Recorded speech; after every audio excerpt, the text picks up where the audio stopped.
needed to do was come out of the gate, get in the driver's seat, and then put the pedal to the metal and keep it there. And they would walk out champion, plain and simple. And that's exactly what they did, and that's exactly what happened. So it was awesome to see, and congratulations to your WNBA champion, Minnesota Lynx. Go Lynx. All right. Golf quickie. Tiger Woods announced that he might be in recovery, rehab, physical therapy all of next year, next golf season yet, and that he might not golf at all on next year's PGA Tour, which I honestly think would be the best thing for everyone in the world. I will elaborate on that more some other time, but I think that's in Tiger's best interest. Obviously, he's got to get healthy, or he'll, there's no point, because he can't accomplish what he wants to accomplish if he's not healthy, first and foremost. Not that he will if he is healthy, but I'm just saying that automatically makes it a no-go if he's not healthy. But then also just for the golf world too, like I said, to continue life after Tiger in the post-Tiger era, which is officially underway, and we're in it, and it's off and running, and it's fantastic. And that's where everyone's focus should be. So there's that, and then also the British Open. It was announced that I believe in 2019, one of these upcoming years, maybe 2017 or 16, but one of these upcoming couple years, the British Open will be held at like Port Royal or Port something in Ireland. Now, the reason this is significant is the British Open is the oldest golf tournament in the world. It's gone on for way over 100 years, and it's always been held in England or Scotland. Only one time ever, in the year 1951, has it been held in the country of Ireland at the same golf course that was announced that is going to be holding the tournament again. So that's very interesting. If you're at all into history or current events, politics, sociology, anything of that nature, you would know that the Scottish, Irish, English, Welsh, all those different groups have quite an interesting dynamics amongst each other and with each other throughout all their history. So interesting that, I didn't know that it had only been held in Ireland the one time ever. I would have assumed much more. It was more common than that. And so also cool that, golf could have maybe a little bit of positive political and,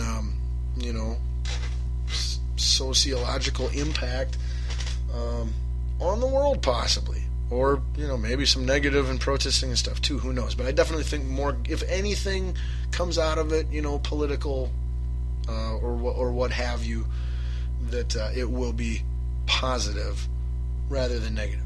All right, so there's your golf quickies.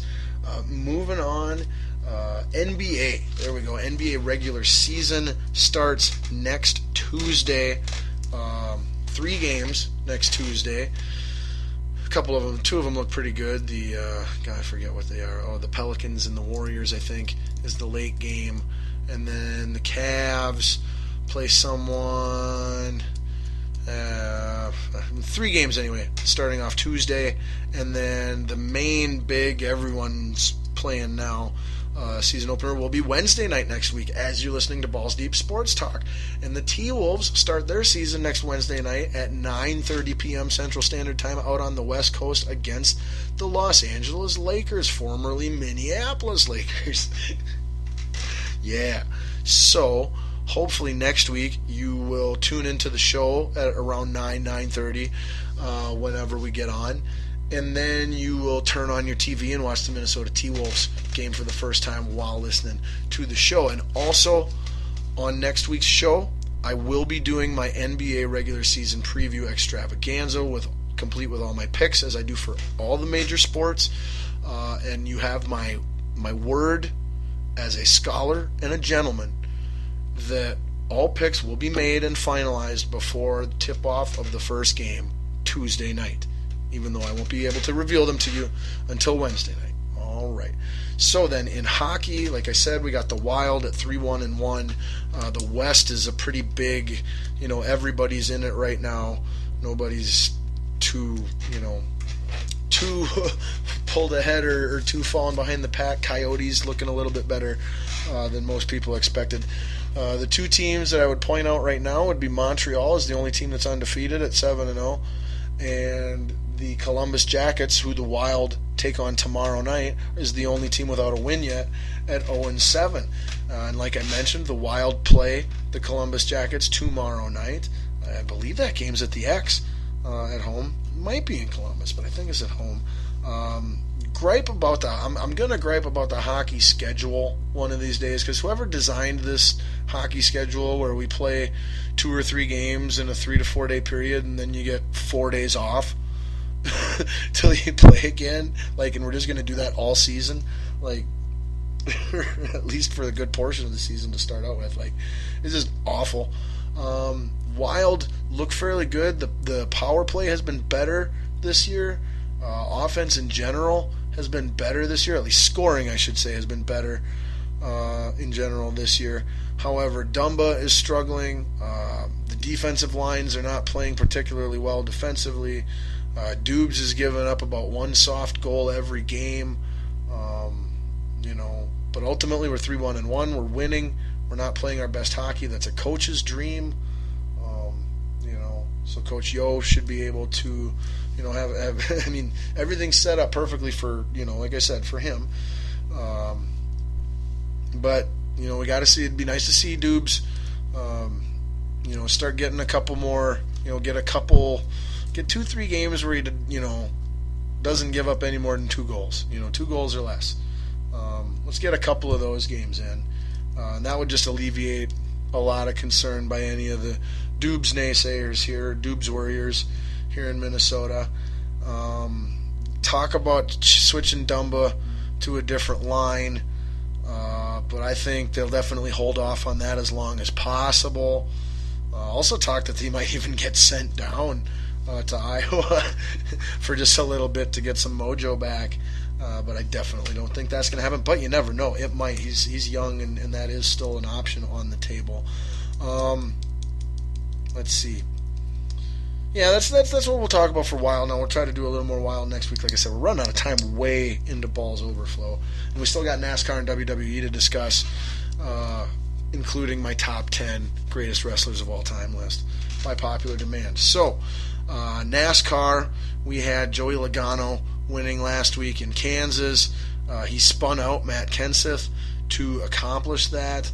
Kenseth needed the win way more than Logano did. I want to say Logano was already guaranteed to make the eliminator round of the 8 finalists for the Cup, where he didn't even need the win. And Kenseth now spinning out from first place and finishing in 14th.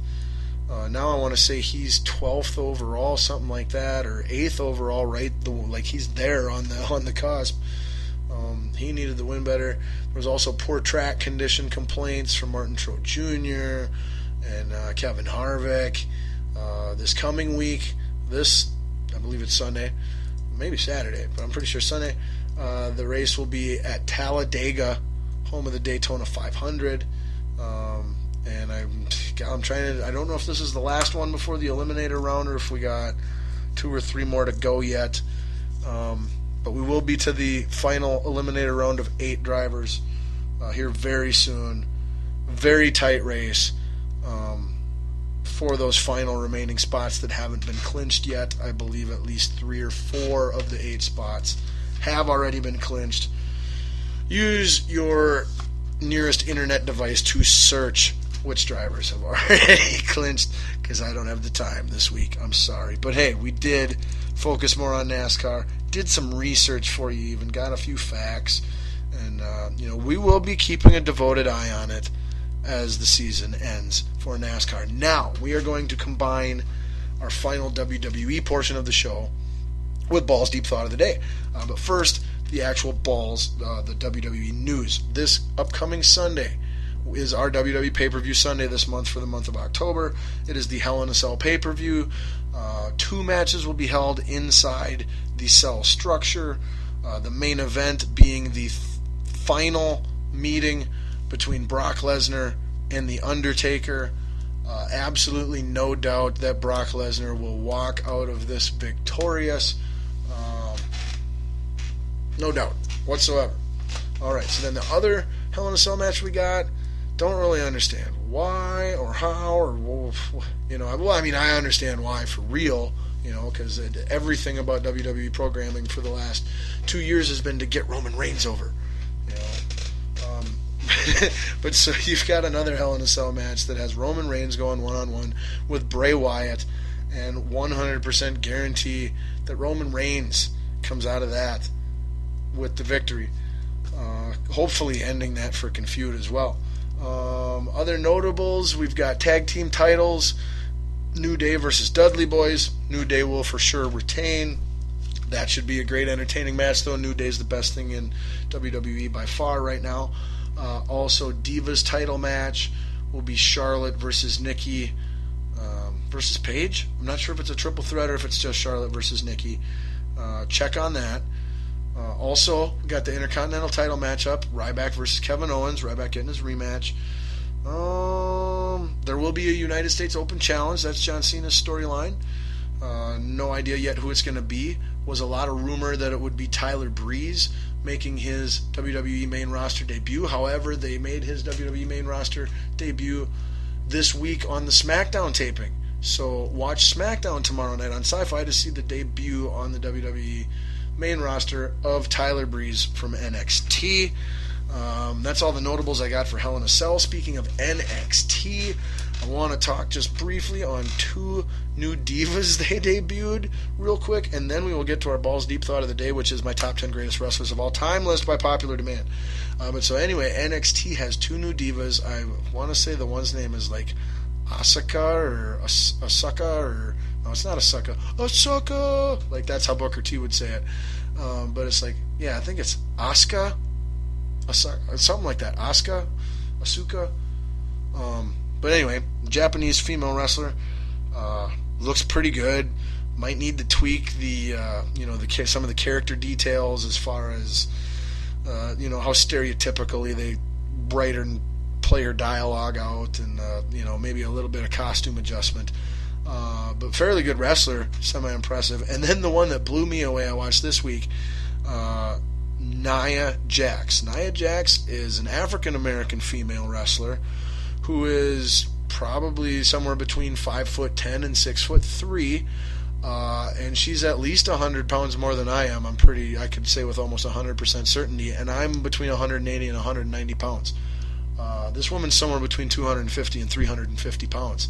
And she wears a full body suit that definitely doesn't hide any of her form or shape or rolls or whatever you want to call it.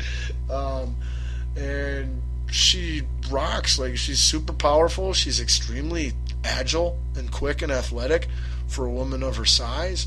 She's got some nasty to her, and just looks really legit, and believable and real, and so not the mold. Every female wrestler's supposed to be smoking hot. This chick is anything but smoking hot, and she knows it and embraces it and owns it, and it's part of her identity and her character. And I'm telling you, if you're a Divas Revolution fan, women's wrestling fan, Nia Jax, new NXT women's wrestler, that's what you're going to want to be watching now for new stuff, for a new person, as well as, hoping that the WWE doesn't screw everything up with Becky Lynch, Sasha Banks, and Charlotte the way that they are currently and are going to most likely continue to do, as well as Bayley, if she ever does get called up, or if they kind of jerk her around, keep her down for a long time. But so there's your NXT news, and now, running way over time, we are going to get to our Balls Deep Thought of the Day, which is my, by popular demand, top 10 greatest wrestlers of all time list. Now, just a quick little preface on this. Watching Monday Night Raw this week, Shawn Michaels was on, and he proclaimed himself the greatest wrestler of all time. Those are his exact words. The greatest wrestler of all time. I take sincere, specific meaning to each of the words chosen. Okay? Greatness. What does that mean? How do you define that term? Wrestler. What does that word mean? John Cena would have said superstar. You know,